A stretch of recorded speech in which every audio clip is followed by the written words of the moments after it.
श्री शिवाय नमस्तुभ्यम। दोस्तों, आप सभी जानते होंगे कि कल पड़ रही है गणेश चतुर्थी की विशेष तिथि और पूज्य गुरु जी कहते हैं कि पूरे साल में गणेश जी का सबसे बड़ा त्योहार होता है ये गणेश तिथि। और इस दिन हम गणेश जी के सामने कुछ ऐसे विशेष उपाय करते हैं जो हमें गणेश जी की भी कृपा प्राप्त करवाते हैं और साथ ही साथ महादेव की भी कृपा प्राप्त करवाते हैं, जिससे हमारे जीवन से कर्ज की समाप्ति होती है, हमें धन धान्य की प्राप्ति होती है, हमारा व्यापार अच्छे से चलता है, हमारी नौकरी में अगर कोई समस्या आ रही है तो उससे हमें छुटकारा मिलता है। और अगर हमारे विवाह में या फिर हमारे मकान जमीन जायदाद इनसे संबंधित कोई जीवन में समस्या चल रही है तो पूज्य गुरु जी ने कहा कि ये सारी समस्याएं सिर्फ इन विशेष उपायों से आपकी समाप्त होने वाली हैं। तो चलिए जानते हैं इन विशेष उपायों के बारे में, लेकिन उससे पहले एक प्रार्थना, अगर आप चैनल पर नए हैं तो कृपया चैनल को सब्सक्राइब अवश्य कर लें। देखिए, इस वीडियो में हम पूज्य गुरु जी द्वारा बताए गए 2-3 बहुत ही खास उपायों के बारे में बताएंगे। इनमें से जो भी उपाय आपकी समस्या के लिए हो वो उपाय आप कर सकते हैं। पहला उपाय बताने से पहले सामने स्क्रीन पर आपको एक प्रश्न दिखाया जा रहा है। इसमें आपको बताना है कि श्री गणेश जी का वाहन क्या है, मयूर या फिर चूहा। इनमें से जो भी उत्तर सही हो वो आप कमेंट करके जरूर बताइएगा। चलिए अब बात करते हैं पूज्य गुरु जी द्वारा बताए गए सबसे पहले उपाय के बारे में। ये उपाय उन लोगों को करना है जिनके शरीर में कोई रोग हो गया है, कोई बीमारी हो गई है, या फिर जिनके बिजनेस में, जिनके व्यापार में बढ़ोतरी नहीं हो पा रही है, लगातार उनका व्यापार डाउन हो रहा है, या फिर उन्हें अपनी नौकरी में प्रोन्नति पानी है, या फिर उन्हें जीवन में धन की प्राप्ति करनी है। तो पूज्य गुरु जी ने कहा कि ऐसे लोगों को ये विशेष उपाय करना है। इस उपाय के लिए आपको सिर्फ 1 लोटा जल ले लेना है। लोटा आप तांबे का भी ले सकते हैं या फिर स्टील का भी ले सकते हैं। इसमें जल आप अपने किचन से ही लेंगे। आपके किचन में मटका, आरो या बाल्टी जो भी रखा हुआ है वहीं से आपको जल ले लेना है। फिर इसी के साथ आपको ले लेना है 5 बेलपत्र। देखिए, पूज्य गुरु जी ने कहा कि पूरे साल में आपको सिर्फ एक बार ही ऐसा मौका मिलता है, इसलिए आप कहीं से भी 5 बेलपत्र ले लीजिएगा। आप चाहें तो किसी दुकान से ले लीजिएगा, नहीं तो शिवलिंग के ऊपर जो बेलपत्र चढ़ी रहती हैं उनको उठाकर जल से शुद्ध करके फिर आप उनका भी इस्तेमाल कर सकते हैं। बस आपको एक बात का ध्यान रखना है कि ये बेलपत्र कहीं से भी कटी फटी नहीं होनी चाहिए और बेलपत्र की डंडी के आखिर में जो डूट होता है यानी जो डंठल होती है वो भी नहीं होना चाहिए। अब सिर्फ ये 2 सामग्री लेकर आपको पहुंच जाना है शिवालय।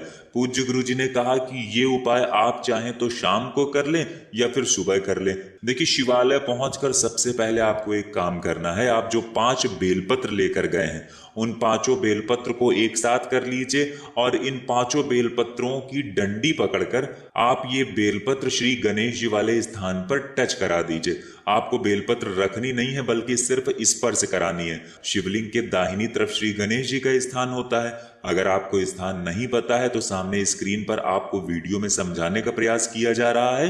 ये जिस स्थान पर 5 बेलपत्र टच कराई जा रही हैं इसी स्थान पर आपको ये बेलपत्र टच करा देनी है। बेलपत्र टच कराते समय आपकी जो भी मनोकामना है, हो सकता है आप अपने व्यापार को बढ़ाने के लिए, या फिर आप अपनी बीमारी के लिए, या फिर आप अपनी नौकरी के लिए, या फिर आप अपनी किसी भी मनोकामना की पूर्ति के लिए ये उपाय कर रहे हैं, तो उस मनोकामना की पूर्ति के लिए आप प्रार्थना कर लीजिए। और फिर ये बेलपत्र आप श्री गणेश जी वाले स्थान पर टच कराने के बाद शिवलिंग के ऊपर पूरी बेलपत्र समर्पित कर दीजिए और श्री शिवाय नमस्तुभ्यम मंत्र का स्मरण कर लीजिए।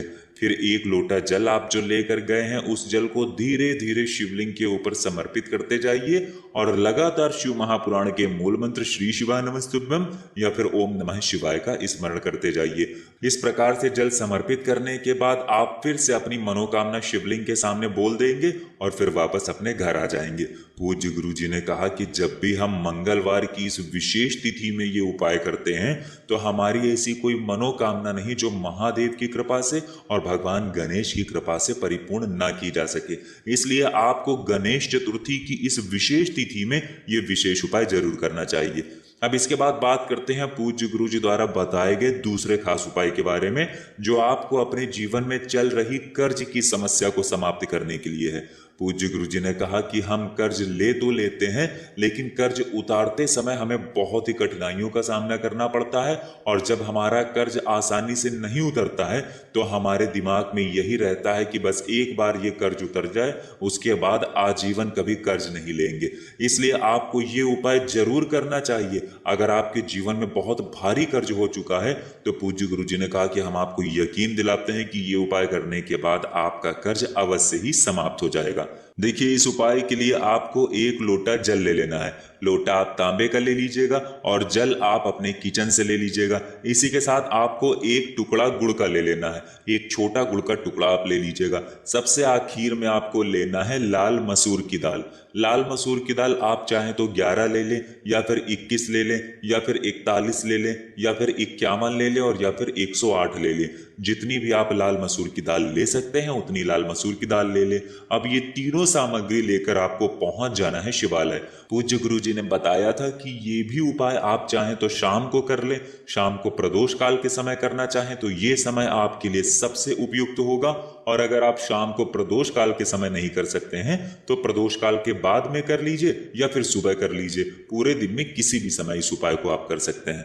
देखिए, अब शिवालय पहुंचकर सबसे पहले आप जो 1 लोटा जल लेकर गए हैं उस 1 लोटे जल में आपको ये गुड़ का टुकड़ा डाल देना है। गुड़ का टुकड़ा डालने के बाद अब ये 1 लोटा जल आपको शिवलिंग के ऊपर धीरे धीरे समर्पित करते जाना है और लगातार शिव महापुराण के मूल मंत्र श्री शिवाय नमस्तुभ्यम या फिर ओम नमः शिवाय का स्मरण करते जाना है। और इसी के साथ साथ आपको ऋण मुक्तेश्वर महादेव का भी स्मरण करना है। फिर जल समर्पित करने के बाद आप जो लाल मसूर की दाल लेकर गए हैं उन दालों में से एक दाल को आप शिवलिंग के ऊपर समर्पित करते जाएंगे।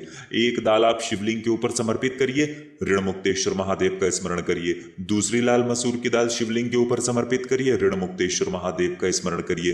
पूज्य गुरु जी ने कहा कि अगर आप 11 लाल मसूर की दाल लेकर गए हैं तो एक करके समर्पित करिए और 11 बार श्री शिवाय नमस्तुभ्यम मंत्र का स्मरण कर लीजिए। या फिर आप 31, 41 या 108 जितनी भी लेकर गए हैं उनको एक करके शिवलिंग के ऊपर समर्पित कर दीजिए और उतनी ही बार आपको ऋण मुक्तेश्वर महादेव का स्मरण कर लेना है। पूज्य गुरुजी ने कहा कि जब भी हम लगातार 5 मंगलवार ये उपाय कर लेते हैं या हमारे लिए घर का कोई सदस्य ये विशेष उपाय कर लेता है तो गुरुजी कहते हैं कि हम यकीन दिलाते हैं कि 5 मंगलवार तब बीतेंगे जब आपके जीवन में धन प्राप्ति से कहीं ना कहीं रास्ते खुलने प्रारंभ हो जाएंगे।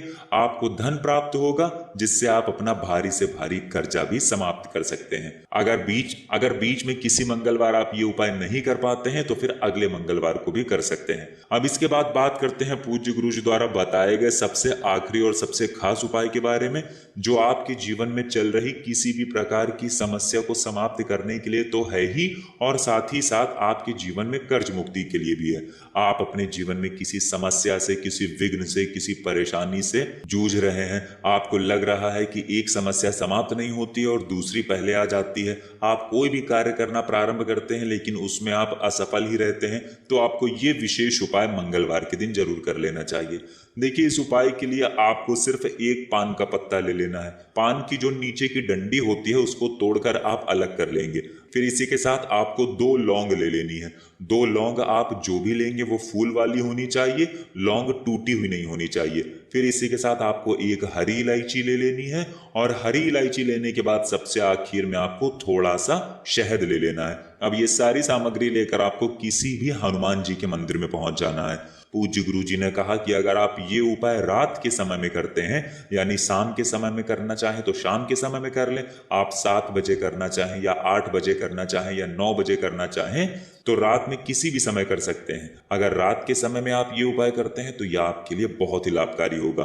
देखिए, हनुमान जी के सामने पहुंचकर सबसे पहले आप जो पान का पत्ता लेकर गए हैं उस पान के पत्ते की चिकनी साइड आपको शहद लगा देना है। जो शहद आप लेकर आए हैं वो चिकनी साइड में पूरा शहद लगा दीजिए। उस शहद के ऊपर ही आपको ये 2 लौंग रख देनी है और फिर सबसे आखिर में आपको 1 इलायची रख देनी है। अब ये पान का पत्ता आपको पान की तरह तैयार कर लेना है। जैसे हम लोग खाने वाला पान तैयार करते हैं वैसे ही आपको इसे मोड़कर पान की तरह तैयार कर लेना है और ये अब आपको श्री हनुमान जी के चरणों के समीप में कहीं पर रख देना है और श्री हनुमान जी के सामने श्री राम या फिर सीताराम का आप 1 मिनट या 2 मिनट जितनी देर भी आप स्मरण कर सके, जितनी देर भी आप जाप कर सके उतनी देर आप जाप कर लीजिए। और उसके बाद एक बार श्री हनुमान चालीसा का पाठ जरूर कर लीजिए।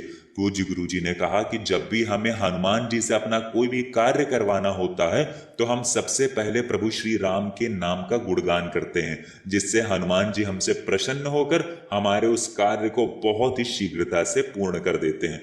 इसलिए आप सबसे पहले प्रभु श्री राम के नाम का गुणगान करेंगे और फिर एक बार श्री हनुमान चालीसा का पाठ करेंगे। फिर उसके बाद आपके जीवन में जो भी समस्या है उस समस्या को दूर करने के लिए, या फिर आप ऋण से परेशान है, कर्ज से परेशान है, तो उसको समाप्त करने के लिए आप हनुमान जी से प्रार्थना कर लेंगे। पूज्य गुरु जी ने कहा कि अगर आप इस उपाय को भी 5 मंगलवार लगातार करते हैं तो हम आपको यकीन दिलाते हैं कि आपके जीवन की सारी समस्याएं समाप्त हो जाएंगी और आपके जीवन में जो कर्ज की समस्या है वो भी समाप्त हो जाएगी। तो दोस्तों, ये थे पूज्य गुरु जी द्वारा बताए गए 3 बहुत ही खास उपाय। अगर आपको जानकारी अच्छी लगी हो तो वीडियो लाइक करिएगा। मिलते हैं फिर एक नए वीडियो के साथ। श्री शिवाय नमस्तुभ्यम।